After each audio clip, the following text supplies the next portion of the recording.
food piece is a birthright in my mind. I think everyone should feel comfortable in their own skin and also be able to eat when their body says it has a need. I'm Jill Angelo, host of the Genneve podcast series for women's health in midlife. I speak with the most forward-thinking experts in the health and wellness industries. These experts are helping women 40 plus feel confident and in control of their health in the most vibrant years of their lives. So join us on this journey of women's health. Welcome to part 2 of my conversation with Julie Duffy Dillon, registered dietitian, mental health counselor, and food behavior expert. If you missed part 1, make sure to check it out on our website at genneve.com. In this part of our conversation, we talked about weight gain in midlife and how our culture's attitudes towards women's bodies makes midlife changes something to fight rather than something to embrace. Women in midlife are disproportionately affected by dangerous eating disorders, and so it's important to recognize the signs and know how and when to get help. What if one of our listeners is experiencing, problematic eating? When should she, seek professional help and know about that? And then also, what are the warning signs to you that someone's eating behavior is dangerous or needs some sort of intervention? The way that I always think of a person, needing to come and talk to someone about their eating is food, this food or like body, does it have too much power? Is it filling up your day? And for my clients at Diet Rock Bottom, what they acknowledge is that they're thinking about food all the time. And our body's not supposed to think about food all the time. It's supposed to think about food a little bit before a meal and a snack, before we get hungry. And then maybe when we go grocery shopping or something like that. It's not supposed to be around the clock. And so if you find yourself always thinking about food and always think about your body or exercise or any combination of those, I would say, it's really, you could find relief. You can find another way to experience food. There are definitely professionals out there that can help. And we have lots of research-based, evidence-based ways to help people move past that. And when I think it's getting dangerous is when people start to report avoiding situations or people because of certain experiences or exposures with food. So I've talked to people who maybe every Friday night their extended family would get together over pizza, and as a person was becoming more food preoccupied, they started to avoid these like weekly get-togethers with their extended family, which were so important for everyone in their family because their family was their number one value. But she started to like pretend being sick or make excuses and avoiding events like that. So if you're listening and that sounds kind of familiar, I would say that's getting dangerous, because that to me is saying that this has become more than just disordered eating, that this has become an eating disorder. If you're really choosing to isolate in order to avoid situations with food, then that's become something that can be really harmful. And I would also say don't wait till it gets to that point, because the longer a person experiences disordered eating, the more work it's going to take to unravel that and get back to that default setting. So even if a person's like, I think I just am too preoccupied with food, it's becoming too powerful, then I'd say that someone like me would be ready to work with you too. You don't have to wait till it gets to that point where you're like totally avoiding people. And do you see some of this behavior happening in middle-aged or women 40 plus? Do you see that happening more often, or how do these things start to impact women, especially in midlife? So I do. I see it with women and men of all ages. I have clients as young as 7, and I don't know what the upper age has been, at least 75, if not older than that. Yeah, so it happens to anyone, and eating disorders and disordered eating definitely don't discriminate. I've seen every walk of life at this point. So it's something that can happen to anyone. But for women in midlife, the thing that's the kind of the kicker with it, there's a bunch of different reasons. Some of it's physiology and some of it's cultural.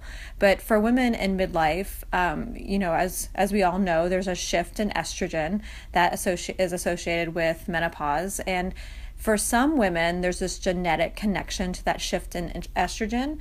And it's why during puberty that a lot of us associate eating disorders, especially anorexia nervosa with girls in puberty. One of the reasons is because of that shift in estrogen. There's probably this genetic connection to that and how it sends a person biologically down a path of food preoccupation. There's not a lot of understanding exactly of why, just that there's a genetic connection to that. And so if a woman had that genetic predisposition during puberty, she will also experience that during menopause just because of that shift in estrogen. But that's not the only physiology. Any woman going through menopause is going to experience estrogen levels decreasing, which will contribute to the body changing shape. Like I said earlier, like every woman, our bodies are always changing. Like that's just the one totally reliable aspect of our life and our body is that it's going to be constantly changing. And for the average woman, the weight change is about 15 pounds, usually around the midsection.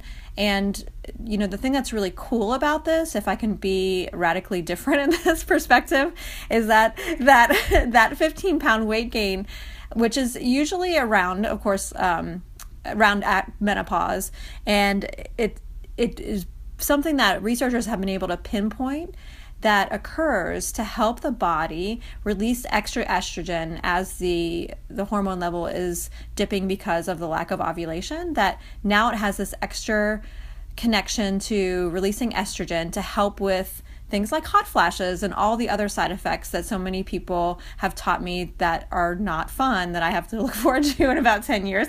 And so it's like our body prepares for this. I'm like, that is so cool that our body just knows that this is going to happen.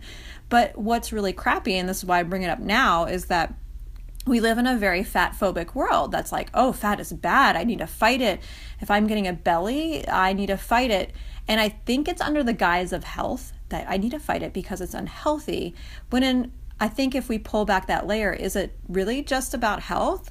Because I think for women in midlife, we do understand that by looking not as young and not as slim, that we're risking losing our voice and not being seen anymore. And so I think for a lot of women in midlife, they feel that pressure to keep that 15 pounds or whatever it's going to be for them, that belly from progressing to protect them. And it's basically fighting their biology then. And what happens when we do that is it can set off some OCD type of feelings with food and make our brain really obsessed with food. And that's just there to keep us alive. If we're not getting enough food, our body makes us think more about food. So then we eat to stay alive. And it sets off things that really can make us feel a bit bonkers, honestly. It can make us food preoccupied and, again, like OCD type experiences. And it also can set up, for the majority of people who go down this path, they experience more binge eating type experiences.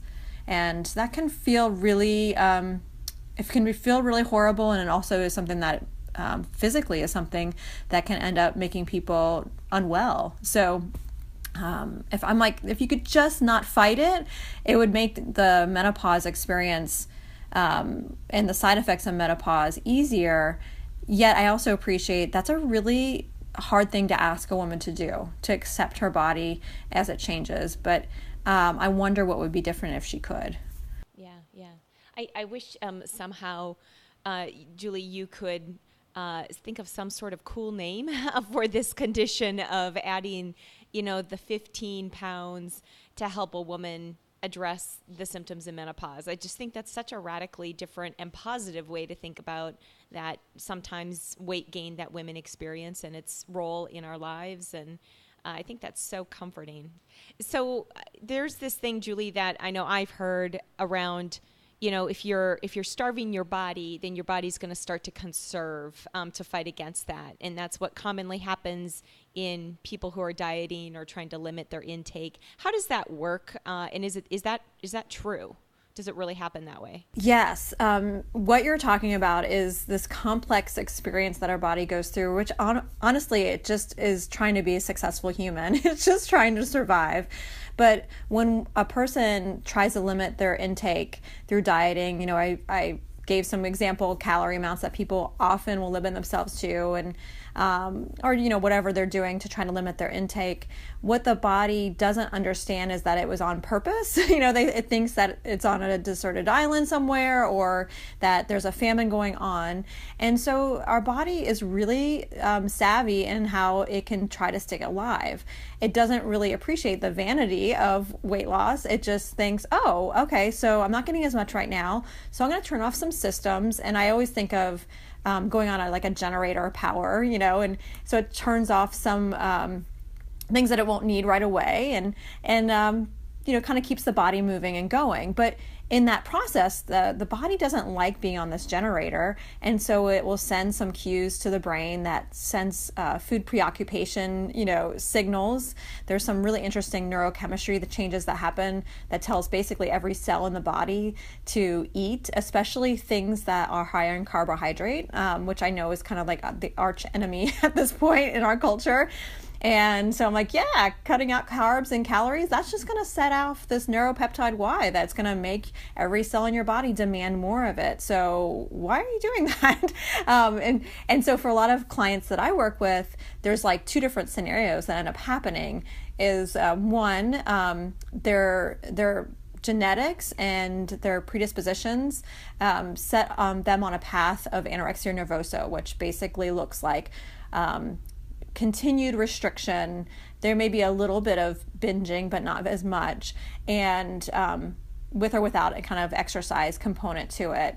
And those are the people that I think for the majority of the population, they'll think of when they think of eating disorders. They think of more of a very skinny person who looks alarmingly skinny.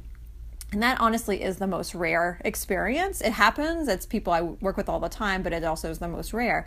For the majority of us, when we go down that path of dieting, and where it can become really dangerous for them is it sets up more of a binge kind of restrict experience. And this is where the human physiology tries to save itself.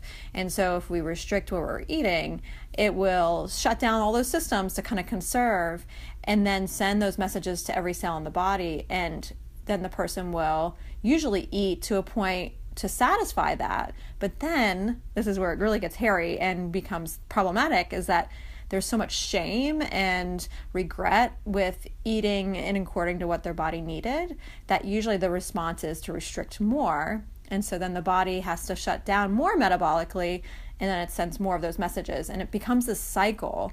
And unfortunately what happens, and this is something that was out in the news I think about a year ago with the Biggest Loser study, with when people go on dieting, and it doesn't have to necessarily be as hardcore as it was on the Biggest Loser. It could be more of what we typically think of with dieting, that our body then starts to find a way to need less calories or energy from food in order to run all of the different pathways in our body. So as a person loses weight and then regains the weight, which is what happens for, at least 80%, if not 95% of people, they're going to regain the weight after 2 years. They need less calories to maintain that new weight. And that's why people usually end up gaining more. Oh, that's fascinating. I've always wondered, what's the reason behind why do people gain more when they gain the weight back after a big diet? It's not because they fell off the wagon or they have no self-control. It's that their body's just trying to be a successful human. I mean, it's really, one thing we do know with research is that dieting predicts weight gain. And you think it'd be the opposite, but really the more a person diets, the more weight they gain. And then also the more a person diets, the more likely they're going to have an eating disorder. So it's kind of like, just stay away from dieting, and I think you'll probably enjoy food, you'll be healthier. I know that sounds totally against what we hear now, but in the end, if you can avoid dieting, then you're going to avoid a lot of mental health problems that are common in midlife, and you're going to actually have more energy and enjoy, things like relationships and connections with your world. So what's kind of a big final piece of advice you would give to the Genneve audience of women? My big advice is to stop fighting your body. trust it, listen to it. And I think there's so many areas now, we become so progressive and just, as women, we do have this wisdom that men don't have. And how cool is that? And we are equal, and we have so much that we can give to the world. And so what if your body's systems of like hunger and fullness and satiety, what if those also had value and wisdom? And if you didn't fight them, I think it would help us bring so much more to those other areas that we're really just starting to claim. It would help us to be more of ourselves. That's great. That's a wonderfully positive note to finish on.